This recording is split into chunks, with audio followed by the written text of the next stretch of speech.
So I know that song was a little bit quiet here in the sanctuary, and that's one of the joys that why we take Jimmy not for granted when he's here on Sunday to help us figure all that out. But so a few years ago, and I may have shared this with you, I came across a new favorite word, and it's called cottywomple. Has anybody heard the word cottywomple? So it means to travel purposely towards an as yet unknown destination. Isn't that fun? And I feel like, I kind of feel like most of my life has been a cottywomple. And now when people are like, well, Wendy, what are you doing? I'm like, I'm just cottlewompling. And now all of you can cottywomple with me. So, but it's kind of fun because I don't always know where I'm going, but for the most part, I feel like I have been fairly intentional about the type of person I want to be and the type of life I choose to create for myself. And as some of you know, last week, I spent the week in Florida, and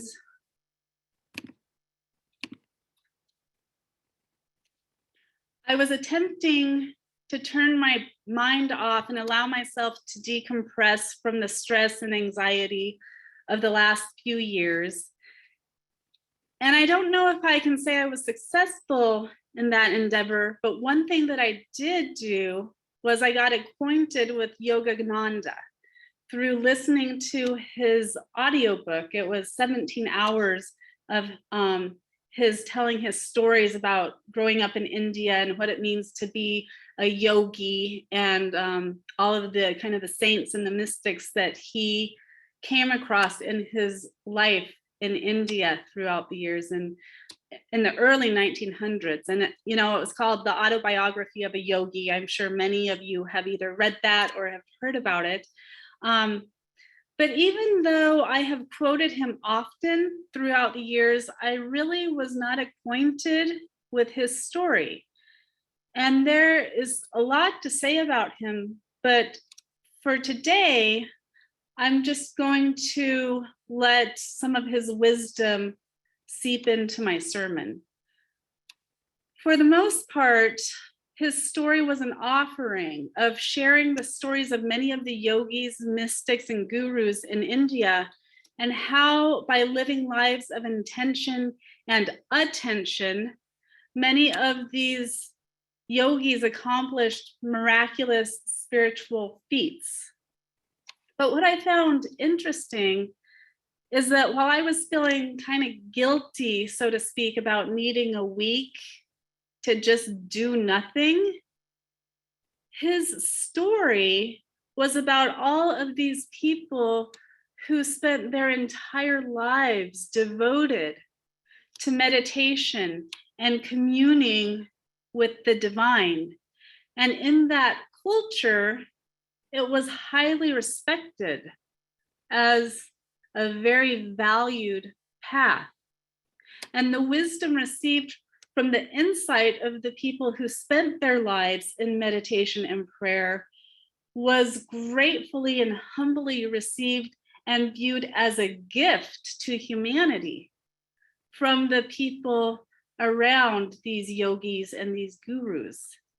And it was just such an interesting juxtaposition between the paradigm out east and the paradigm in the West, where we're so busy and we almost feel guilty or like we're not being valuable as human beings if we need to slow down. And yet the lifestyle for many of these mystics was they would be in the middle of a conversation with somebody and sit down and meditate for 6 hours and then come out of their trance and start talking again. And that was just normal, and it was valued, and it was just okay. Can you imagine if all of a sudden I just like stopped talking and like started meditating for an hour? I don't think most of us would know what to do with that, but it was fun to be thinking about that. And so today, as I'm thinking about our theme for the month, which is living with intention, I'm reflecting on that paradigm and that culture that Yogananda shares in his autobiography.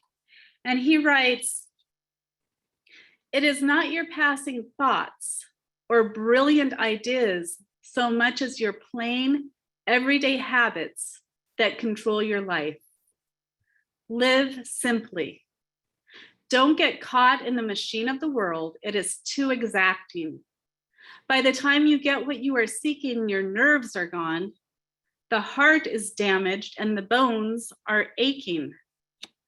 Resolve to develop your spiritual powers more earnestly from now on. Learn the art of right living. If you have joy, you have everything. So learn to be glad and contented. Have happiness now." And I actually had the opportunity to practice this at the airport last week. And ironically, this was before I was introduced to Yogananda and his wisdom and his stories.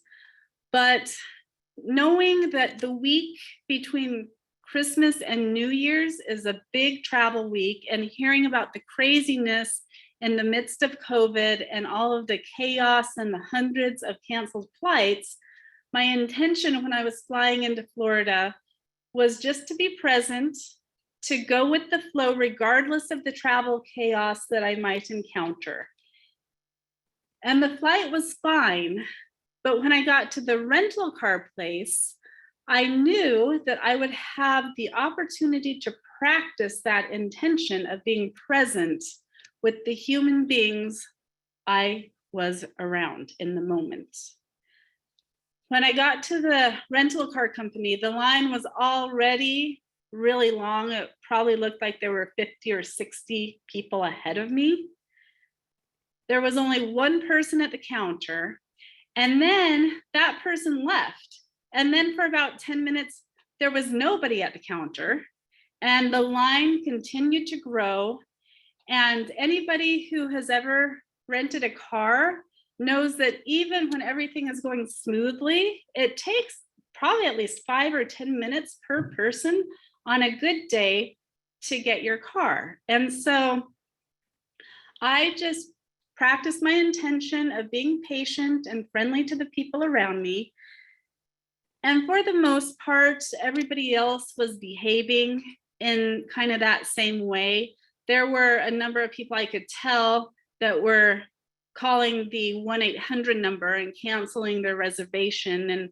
And eventually, a few people showed up and started taking reservations. And there was one woman who seemed to just take, she was taking so long with each person, and she kept leaving to ask questions.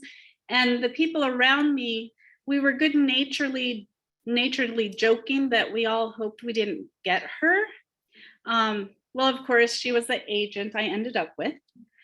And when I finally got to the front of the line about an hour later, she was very friendly and she looked tired. And I said something to the extent of, "I hope that you get more help here soon." And she said, "Yes." She said, "This is my day off." And so now I'm feeling kind of bad for kind of joking about her while I was in the line. And then it got worse. And she went on to say, "I actually work for the company over there. Nobody from this company is here today." In that instant, my entire paradigm changed because my understanding of the situation completely changed. This woman who we were griping about had come in on her day off to help out a company she didn't even work for, so that people like me would not be completely stranded at the airport with no transportation. And I was able, almost in that instant, to move from frustration to gratitude. in the blink of an eye.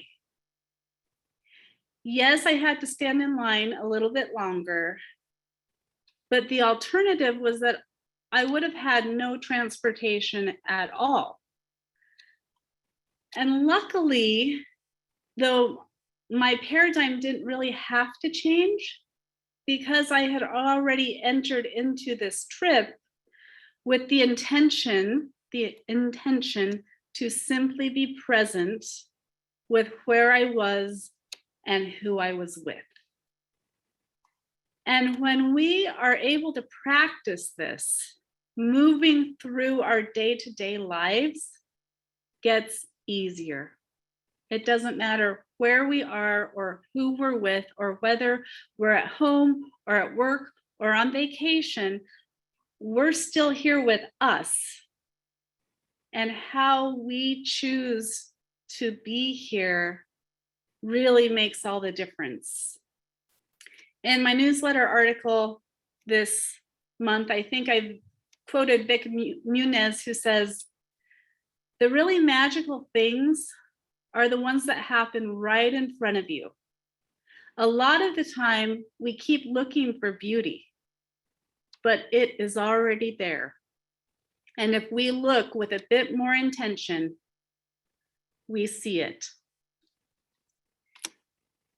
And I think I did see beauty in that kind of commitment of that young woman who showed up to work that day. And that beauty is all around us if we choose to look with the right eyes. A few weeks ago, we held our traditional time capsule service when we reflected on the past year and we made some predictions for the upcoming year. And it's a service that really is meant to be lighthearted and fun. And I noticed that there were fewer predictions this year. And after the service, a number of people came up to me and said, "I didn't say anything because all of my predictions are negative and I didn't want to be so pessimistic." And it was more than a few people that came up and said that same thing to me. And that is a good question. What will 2022 bring us? After 2020 and 2021, I understand why many of us are hesitant to embrace this new year with joy, hope, and optimism. We still have a lot on our plate, both individually and collectively. And I realize we don't have control over the chaotic world that we live in. We don't have any control over this virus, but we do have control over our intentions. And so, as I shared in my newsletter article, a few years ago, one of our congregants invited me to come to her home and sit in her garden with her. And she showed me through her home and pointed out many pictures and trinkets and plants and decorations. And every single item in her home had a story behind it and had been placed with loving and thoughtful intention in the perfect place for her. I remember thinking to myself, what if I slowed down and lived my own life with that amount of intention? How might my own world change? And I think of her home often, especially when I'm out of balance or feel like everything is kind of spinning out of control. I think about her intention in her home and I ask myself a few questions. Am I living with intentionality right now? Or am I just spinning in my own chaos? Am I steering my ship, so to speak, or am I just bobbing on the waves? Is the life I am living one of my own intentional creation, or a conglomeration of a series of unconscious reactions? And over the years, I have found her example and those self-reflective questions helpful, especially when I'm feeling out of balance. And so maybe one of the things that we can do this year is embrace that understanding that we do have control over our intentions, even when we don't have control over the circumstances around us. Yogananda says, millions of people never analyze themselves. Mentally, they are mechanical products of the factory of their environment, preoccupied with breakfast, lunch, and dinner, working and sleeping, and going here and there to be entertained. They don't know what or why they are seeking, nor why they never realize complete happiness and lasting satisfaction. By evading self-analysis, people go on being robots, conditioned by their environment. True self-analysis is the greatest art of progress. This is the type of message he was sharing with the West in the 1920s and 30s. And I wonder how well we've internalized that wisdom over the years. I guess that was 100 years ago now almost. So if we take that wisdom that he shared with us, well, what might this type of intentionality look like in our own lives? Maybe we start with understanding the true power that our thoughts, our words, and our deeds really have. And we begin to be intentional about everything we think, say, and do. Before speaking, perhaps we ask ourselves the question, what is it that I truly want to convey with these words? Maybe a little bit of internal reflection before we speak. A few questions that we can do instantaneously, but am I angry? Am I hurt? Am I saying these words with the intent to make somebody feel guilty? Or do I need to take a step back and find the words, the right words to express my disappointment in a way that the other might be able to receive? In a way that the other might be able to receive a heartfelt communication from me. And that seems simple, but it's hard to do because so often we just say things. But are we speaking in a way that the other can receive a heartfelt communication? And if we are on the receiving end of somebody offering to speak their truth and their experience to us, are we willing to be the recipient of that heartfelt communication? Or are we already thinking about what we're going to say in response, trying to make sure that we're right? So just a little bit more intention with our words might go a long way in our lives and in our relationships with the people around us. Our Black Lives Matter banner is one example of thoughtful intention.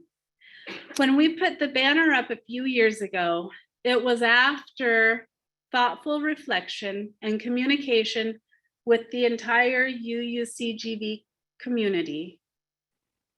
How is the banner an expression of who we are?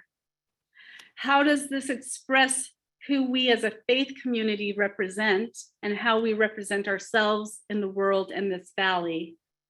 How will we thoughtfully respond to the criticism we are bound to receive due to this action.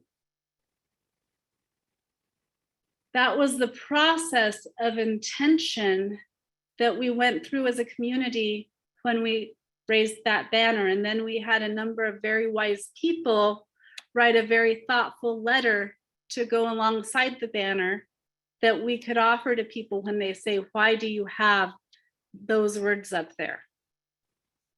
And there have been times throughout the years when somebody will come and criticize us, and I'll say, would you like to have a conversation about our 7 principles and what this is an expression of for us? And never once have I had anybody that came in to criticize us having the banner. Never once were they willing to have a conversation with me about why we put the banner up. They just wanted to say what they wanted to say. They wanted to be right. But there was intention of expression through the hanging of that banner. And these beautiful pink panels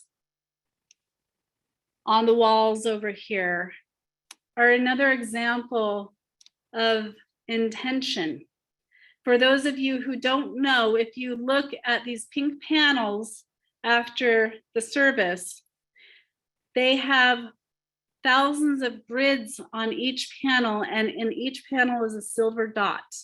And that silver dot was offered with a prayer for a person who had died of COVID. And this was a beautiful display at the Art Center a year ago during Christmas time. And at the time, I believe those dots represented 400,000 people. And now I don't even know, I don't think that we could even make enough dots for these panels. But an example of intention. What do we want to convey with our clothing?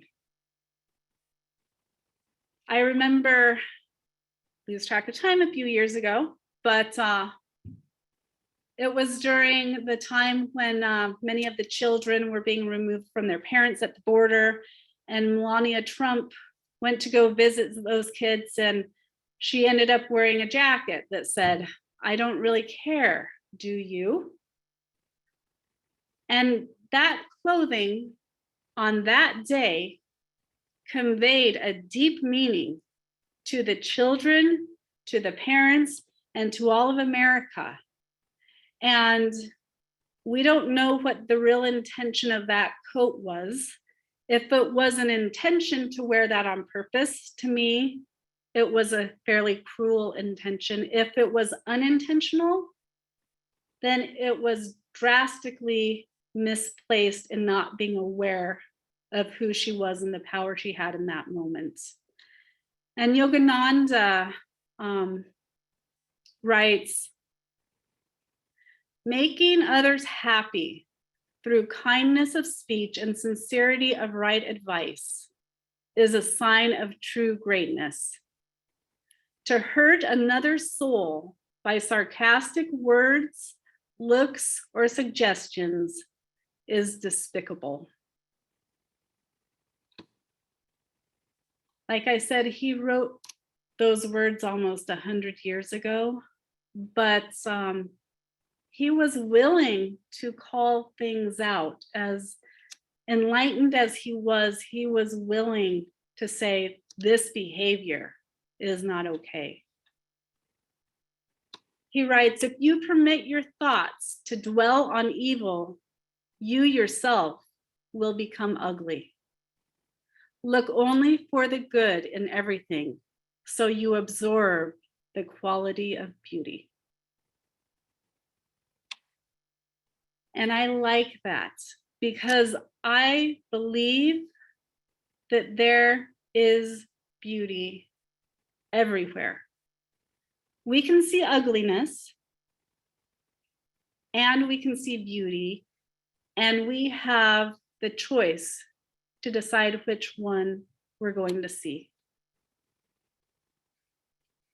And so today, I don't know what the year 2022 is going to bring, And after the last few years, I agree that it is better not to try to predict the unpredictable. But I can promise that if we decide to choose the intention with which we enter into this new year and each individual moment within it, we will feel more empowered to embrace this year with hope, optimism, and joy. At least that is my intention. And so I'll close today with these last words from Yogananda. Live each moment completely, and the future will take care of itself. Fully enjoy the wonder and beauty of each moment.